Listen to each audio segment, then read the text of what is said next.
सुबह के करीब 6 बजे के आसपास का वक्त हो रहा था। 19 साल का एक लड़का जो कि अपने ही गोदाम में काम कर रहा था, बहुत तेज आवाज में गाने बज रहे थे और वो लगातार लकड़ी काट रहा था, यानी कि प्लाई काट रहा था। इसी बीच में उसकी माँ ने उसे आवाज़ दी।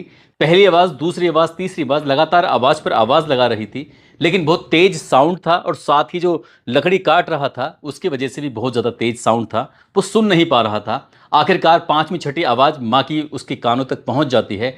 जैसे ही माँ की आवाज़ उसके कानों तक पहुंचती है, वो बहुत ज़ोर से चीखता है, चिल्लाता है। वो कहता है कि मैंने तुमसे कितनी बार मना किया है, जब मैं अपना काम करूं, जब मैं अपने प्रोजेक्ट पर काम करूं तो तब मुझे तुम रोको मत, टोको मत, लेकिन जब देखो तब तुम बीच में आ जाती हो और मेरा कंसंट्रेशन भंग कर देती हो।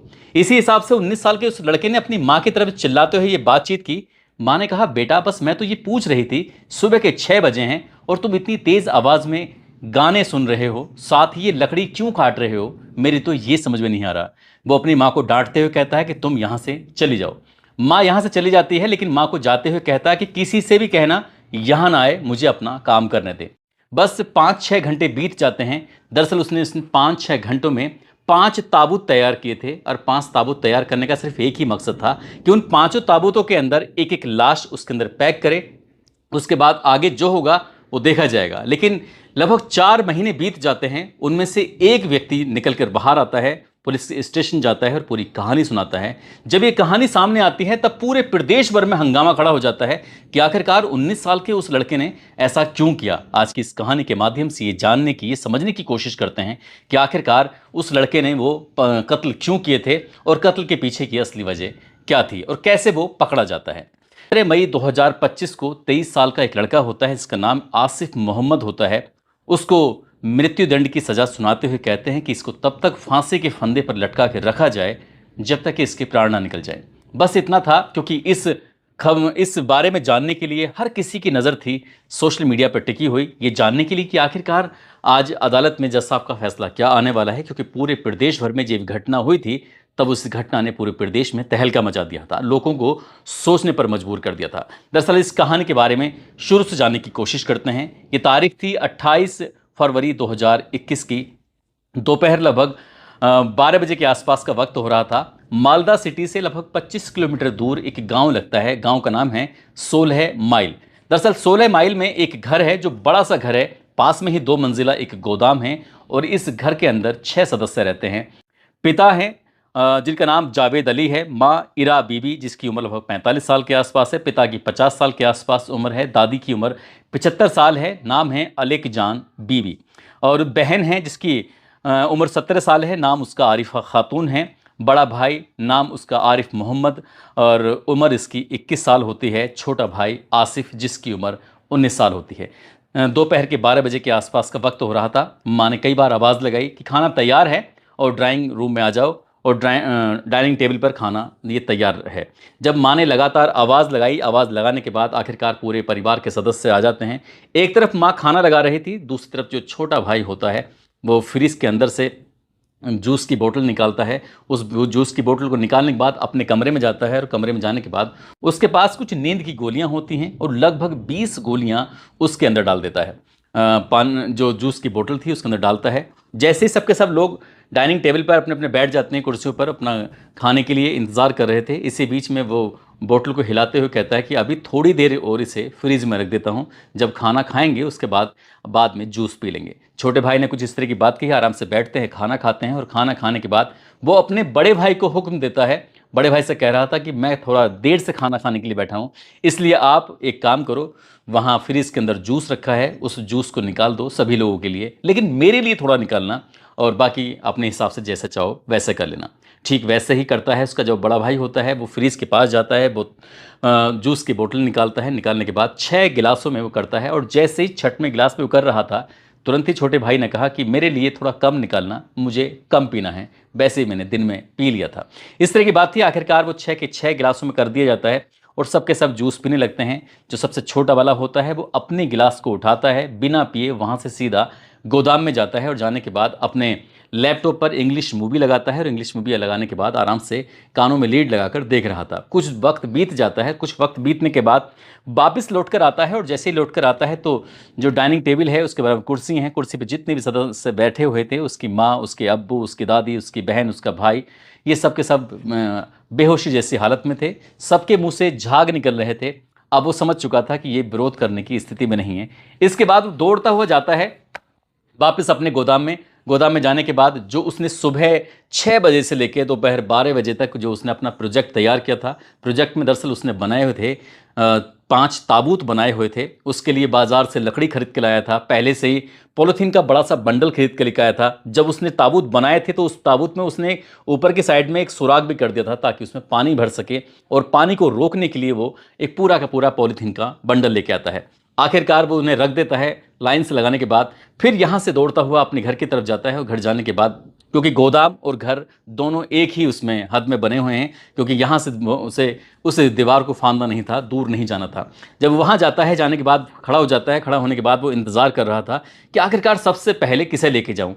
तभी अपने बाप की तरफ चिल्लाता हुआ, गुस्से में बुदबुदाता हुआ कहता है कि तुम हमेशा मुझ पर चीखते थे, चिल्लाते थे, देखता हूँ आज तुम मुझ पर कितना चीखोगे, कितना चिल्लाओगे। अपने बाप को घसीटते हुए सीधा उस गोदाम की तरफ लेके जाता है, ताबूत के पास लेके जाता है। ले जाने के बाद उसे लग रहा था कि अभी तो मुंह से झाग निकल रहे हैं, हो सकता है कि जिंदा हों इसलिए विरोध कर सकते हैं। इसलिए सबसे पहले उसने उसके हाथ बांधे, पैर बांधे, मुंह पे टेप लगाया ताकि चीख ना सके, चिल्ला ना सके। क्योंकि वो पांचों के पांचों ताबूत को बिल्कुल पूरी तरह से तैयार कर चुका था। उसने पॉलिथीन इस हिसाब से लगा चुका था ताकि जब वो ऊपर से पानी डालेगा तो वो पानी रिसे नहीं, बाहर ना निकले। लेकिन उसने जैसे ही अपने पिता को उस ताबूत के अंदर पैक किया, उसके बाद जो उसका ढक्कन था उस पर उसने कील लगाया और उस पूरी तरह से उसने पैक कर दिया। इसके बाद उसने पहले उस ताबूत को देखा। देखने के बाद क्योंकि उसमें पानी डाल रहा था कि पानी बाहर तो नहीं जा रहा है, उसका प्रयोग सफल हो जाता है। पानी निकल तो रहा था लेकिन बहुत ज़्यादा नहीं। इसके बाद वो फिर वापस घर में जाता है, अपनी माँ को लेके आता है। माँ से कहता है कि माँ, अब्बू के पास में ही लेटी रहोगी तो ज़्यादा बढ़िया रहेगा, इसलिए अब्बू के पास चलते हैं। अपनी माँ को भी उठाकर लेके आता है। लाने के बाद जैसे अपने पिता को उसने ताबूत के अंदर पैक किया था, ठीक उसी अंदाज में, उसी तरीके से अपनी माँ को भी उसने ताबूत के अंदर पैक कर देता है। और पैक करने के बाद उसको भी ढक देता है और उसके अंदर भी पानी छोड़ देता है। मुंह पे टेप लगा हुआ था, हाथों पे भी उसे टेप लगा हुआ था, पैरों भी को भी टेप से बांध रखा था ताकि ये अगर जाग जाए तो विरोध ना कर सकें, चीख ना सकें, चिल्ला ना सकें। आखिरकार फिर से जाता है, फिर अपनी बहन को लेकर आता है। बहन से कहता है कि तुम्हारी शादी के लिए पिता ने 10 लाख रुपए इकट्ठा किए थे और बिल्कुल पूरी तैयारी कर रखी थी। वैसे भी तुम अभी 15 साल की हो, कई साल बाकी थे, लेकिन पिता को बहुत ज़्यादा जल्दी थी तुम्हारी शादी के लिए। अब तुम्हारी कब्र के अंदर ही तुम्हारी शादी होगी, तुम बिल्कुल टेंशन मत लो। इस तरह की बातचीत करते हुए अपनी बहन को भी लेके आता है और लाकर उसमें रख देता है। अब चौथे नंबर पर जाता है और चौथे नंबर जाने के बाद अपनी दादी, क्योंकि दादी की उम्र लगभग 75 साल के आसपास है, शरीर उनका बहुत भारी हो रहा था, इसलिए अपनी दादी को उठाने में बड़ा असमर्थ हो रहा था। समझ नहीं पा रहा था कि ताबूत तक अपनी दादी को कैसे लेके जाए। तभी उसने अपनी दादी के पैरों में रस्सी बांधता है और रस्सी बांधने के बाद जिस तरह से किसी भारी वस्तु को खींचते हैं, उसने कंधे पर रस्सी डालकर उसको खींचना शुरू कर दिया। आखिरकार दादी को खींचते हुए सीधा ताबूत के पास लेके जाता है और दादी के साथ भी बिल्कुल ऐसे ही करता है जैसे क्या उसने अपने पिता के साथ किया था। यानी कि पैरों को भी बांधता है टेप से, हाथों को भी बांध देता है, साथ ही मुंह पर टेप लगा देता है, वो बहुत चीख ना सके, चिल्ला ना सके। जैसे जैसे वो उसे पैक करता था, हर एक ताबूत के अंदर पानी का पाइप छोड़ दिया करता था ताकि पूरा पूरा का पूरा वो ताबूत भर जाए। इस हिसाब से उसके सबसे लास्ट में जो नंबर आता है उसके भाई का आता है। अब जैसे ही अपने भाई को उठाता है, भाई उसके 21 साल के आसपास होता है, खुद वो 19 साल का था, 3 साल का अंतर था, लेकिन जो भाई था वो थोड़ा मजबूत था, टिकाऊ था। उसको भी ले जाने में थोड़ी सी उसको तकलीफ होती है, मेहनत लगानी पड़ती है। आखिरकार वो अपने भाई को भी लेके जाता है और क्योंकि वो लगातार इस काम को कर रहा है, करते करते कई घंटे बीत जाते हैं, लेकिन वो थक चुका था, इसलिए अपने भाई को उसे पूरी तरह से ना वो बांध पाता है, ना ज़्यादा उस पर ध्यान दे पाता है। हालांकि बार बार उसको पीट जरूर रहा था, जब उसे उसके हाथ पैर बांध रहा था, मार रहा था, और वो कह रहा था कि जो भी कुछ मुझे इस घर में सुनने को मिला है आज तक, वो सब तुम्हारी वजह से मिला है। इसलिए अपने भाई के साथ वो वैसे ही पैक करता है जैसे माँ, जैसे दादी, बहन, इन सबको पैक किया था। आखिरकार पैक करने के बाद उसको बंद कर देता है। अब वो हार जाता है, थक जाता है। शाम के 7 बज जाते हैं। ये 28 फरवरी 2021 का वाकया है। जब शाम के 7 बज जाते हैं, अचानक ही कुछ देर के बाद वो थका हुआ है, कोने में बैठा हुआ कुछ खा पी रहा था, और उसके बाद उसे देखता क्या है कि 5 ताबूत में से एक ताबूत है जो हिल रहा था, डुल रहा था। उसे लग रहा था कि ये ताबूत किस तरह की हरकत कैसे कर रहा है। तुरंत ही उसके जो ढक्कन होता है वो उसको उखाड़ता है। उखाड़ने से पहले वो घर के अंदर जाता है, एकदम से पिस्तौल लेके आता है। पिस्तौल इसलिए लेके आया था ताकि वो अगर सामने वाला विरोध करेगा तो उसे गोली मार देगा।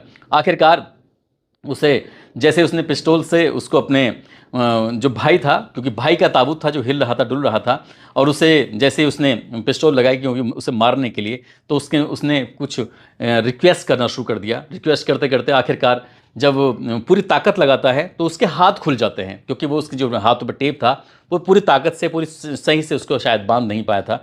वो उठ के खड़ा हो जाता है, अपने हाथ पैर खोलता है, मुंह से टेप हटाता है और हटाने के बाद अपने भाई से पूछता कि आखिरकार तुमने ऐसा क्या दिया था कि सबके सब लोग एकदम बेहोश हो गए थे, ये हुआ क्या था? पूरी कहानी जानने की कोशिश कर रहा था। तब वो अपने भाई से गुस्से में बुदबुदाते हुए कहता है कि जो भी कुछ इस घर में होता है वो तुम्हारी वजह से होता है। बातचीत करते करते अपने भाई से शांत करने के लिए कोशिश कर रहा था, कह रहा था कि बैठ जाओ, इस तरह की बात थी। लेकिन अचानक से मौका लगता है, जो बड़ा भाई था उसने छोटे भाई को उठाकर एकदम से पटक दिया और उसके हाथ से वो पिस्तौल छीन ली थी। आखिरकार पिस्तौल छीन ली। उसके बाद फिर इन दोनों में काफ़ी देर तक जद्दोजहद होती रहती है। वो अपने भाई से कहता है कि अगर तुमने कुछ भी करने की कोशिश की तो शायद तुम्हें इस बात का अंदाज़ा नहीं है मैं क्या कर सकता हूँ। जैसे ही छोटे भाई ने बड़े भाई को इस तरह की बात कही तो उसने कहा कि तुम क्या कर सकते हो? उसने कहा कि मेरे पास तुम्हारा वीडियो है। दरअसल कुछ दिन पहले की बात है। उसकी गर्लफ्रेंड होती है जिसका नाम सुल्ताना होता है। सुल्ताना घर पर आई हुई थी। दोनों ही आपत्तिजनक स्थिति में थे, न्यूड अवस्था में थे। तभी मौका पाते ही उसने अपने भाई की और उसकी गर्लफ्रेंड की न्यूड वीडियो बना ली थी। अपने उस मोबाइल में उसको सेव कर लिया था। उसने कहा था कि अगर तुमने कुछ भी करने की कोशिश की तो मैं इसे अलग अलग ग्रुपों में डालकर वायरल कर दूंगा और तुम्हें किसी को मुंह दिखाने लायक नहीं छोड़ूंगा। आखिरकार भाई डर जाता है। उसके बाद वो पिस्टल वापस उसके पास आती है। वो कहता है कि अगर तुम बच ही गए हो तो जितनी जल्दी हो सके यहाँ से भाग जाओ। यदि तुम यहाँ से नहीं भागे तो देख लेना मैं क्या कर सकता हूँ। बड़ा भाई छोटे के दबाव में आ जाता है। आखिरकार वो घर से निकलता है तो छोटा भाई उसको बाकायदा 20,000 रुपये देता है कि जाओ यहाँ से निकल जाओ। लेकिन तब तक रात के 9 बज चुके थे। आखिरकार वो यहाँ से भाई चला जाता है, एक गाड़ी पकड़ता है, कलकत्ता निकल जाता है। अब यहाँ जो मौके पर जो छोटा वाला भाई है आसिफ जिसका नाम है, आसिफ सोचता है कि अब मैं इन ताबूतों का क्या करूँ, क्योंकि वो पहले से ही उसके ढक्कन खुल चुके थे। बड़े भाई ने उन ढक्कनों को अपने ही सामने खोला था, क्योंकि जब उसे पूरा प्रेशर में ले लिया था। आखिरकार अब उसने उनकी लाशों को ठिकाने लगाने की जब कोशिश करता है तो सबसे पहले वो अपने ही उस गोदाम के अंदर 6 फुट गहरा एक गड्ढा खोदता है। साथ ही उसकी जो चौड़ाई होती है वो लगभग 12 या 13 फुट के आसपास होती है। उस गड्ढे को खोदता है और ऐसा करते करते उसे सुबह के लगभग 4 बज जाते हैं। 1 मार्च 2021 की सुबह लगभग 4 बजे के आसपास तक ये वाक़या हो जाता है। वो गड्ढा खोदता है और घंटों तक उसमें लगा रहता है, लेकिन तेज़ आवाज़ में वो गाने सुन रहा था। गाने सुनते सुनते ये सब अपना काम कर रहा था, क्योंकि इस घर से हमेशा ही गानों की आवाज़ आती थी। इस गोदाम से हमेशा ही बहुत तेज़ साउंड की आवाज़ आया करती थी। इसलिए अड़ोसी पड़ोसियों को कोई मतलब नहीं था, उन्हें इस बात का कोई खबर भी नहीं थी कि चल क्या रहा है। जो उसने अपने पिता की, अपने माँ की, अपनी दादी की, अपनी बहन की जो लाश थी लगभग 6 फुट गहरे गड्ढे में दबाकर उसको बिल्कुल पूरी तरह से प्लान कर देता है। और सुबह के लगभग 4 बज जाते हैं। उसके बाद वो आराम से हार थक कर सो जाता है। सुबह के लगभग 9 बजे के आसपास का वक्त हो रहा था। पड़ोसी एक होते हैं, नौशाद नाम के एक व्यक्ति हैं। नौशाद लगातार नॉक कर रहे थे घर के दरवाजे पर, आवाज़ लगा रहे थे। तब जाकर ये जागता है और जागने के बाद गुस्से वाले अंदाज में कहता है, क्या बात है, तुम क्यों चिल्ला रहे हो? तभी वो पूछते हैं कि तुम्हारे अम्मी या तुम्हारे अब्बू, उनसे बात करनी है, कोई ज़रूरी काम है। वो कहता है कि तुम्हें पता नहीं है, वो अमेरिका चले गए। कुछ दिन पहले ही बात है। जो उसकी माँ है, उसकी माँ ने उसके हवाई जहाज़ के टिकट दिखाए थे पड़ोसी को कि हम बहुत जल्दी अमेरिका जाने वाले हैं। लगभग इस लड़के के अलावा बाकी सभी लोग अमेरिका जाने वाले थे। इसने ये कहकर पड़ोसी से फंद काटा, पीछा छुड़ाया कि मैं 6 महीने के बाद अमेरिका जाऊँगा। अगर तुम्हें माता पिता या किसी से बातचीत करनी है जो वहाँ पहुँच जाएंगे, उसके बाद तुम्हें कॉल करेंगे, जितनी चाहें बात कर लेना, लेकिन मुझे बिल्कुल भी डिस्टर्ब करने की ज़रूरत नहीं है। पड़ोसी को बड़ा अजीब लग रहा था। अजीब इसलिए भी नहीं लग रहा था क्योंकि इस लड़के का व्यवहार ही सबके प्रति अजीब ही था। वो अपने आराम से चला जाता है। लेकिन उसका जो भाई है, उसका भाई के पास लगभग 1 हफ्ते के बाद फ़ोन पहुँचता है, यानी कि आरिफ के पास आसिफ का फ़ोन पहुँचता है। वो कहता है कि तुम बिल्कुल शांत रहना, जैसा मैंने कहा था। यदि तुमने कोई चालाकी करने की कोशिश की तो देख लेना, मैं तुम्हारी सारी की सारी वीडियो सोशल मीडिया पर और अलग अलग लोगों को वायरल कर दूंगा। वो डरा हुआ था, सहमा हुआ था, समझ नहीं पा रहा था। आखिरकार धीरे धीरे करके 17 दिन का समय बीत जाता है। 17 दिन का समय बीत जाता है। उसके पास जो पैसे थे वो पैसे ख़त्म हो चुके थे। तभी उसने अपने जो झारखंड में उसके मामा रहते हैं, बरहरबा एक जगह लगती है, वहाँ शीश मोहम्मद को फ़ोन करता है, अपने मामा को। आरिफ और फ़ोन करते हुए कहता है कि मामा अगर आपको कोई ऐतराज़ ना हो तो क्या मैं आपके पास आ सकता हूँ? तो उसके मामा कहते हैं कि यार ये भी कोई पूछने की बात है, मामा के घर भी पूछने के लिए आना, पूछ कर ही आना पड़ेगा, आराम से आओ और घर वालों को लेके आओ, कोई दिक्कत नहीं, कोई परेशानी नहीं। लेकिन आरिफ वहाँ पहुँच जाता है, पहुँच ज़रूर जाता है, बिल्कुल शांत रहता था, बुझा हुआ रहता था। 4 दिन बीत जाते हैं, आखिरकार उसके मामा पूछते हैं कि यार तुम्हारे घर में किसी से बातचीत करने की कोशिश करो तो किसी का नंबर नहीं मिल पा रहा है, ना तुम्हारे अब्बू का नंबर मिलता है, ना तुम्हारी अम्मी का नंबर मिलता है और बाकी नंबर भी नहीं मिल पा रहे हैं। आखिरकार क्या मामला है? वो कहता है कि मुझे कुछ नहीं पता है, बस मैं कुछ नहीं जानता, जब मैं घर गया तो घर बंद था। कुछ इस तरह के वो बहाने कर देता है।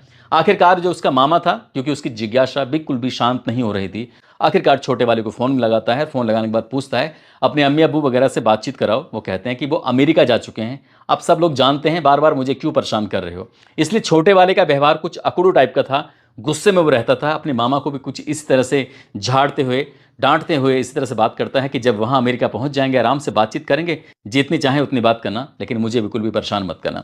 आखिरकार जब घरवाले यहाँ है नहीं, भाई है नहीं, पूरी की पूरी फैमिली मर चुकी है, वहीं पास में ही एक होटल था कुछ दूरी पर, तो उसे फ़ोन करता है, फ़ोन करके कहता है कि मैं बिल्कुल अकेला रहता हूँ, मेरे अम्मी, मेरे अब्बू वगैरह सब यहाँ से अमेरिका जा चुके हैं, इसलिए आप हो सके तो मेरे लिए खाना पहुँचा देना, दोनों वक़्त का खाना, और जितने भी पैसे लगें, पैसे की बिल्कुल भी टेंशन लेने की ज़रूरत नहीं है।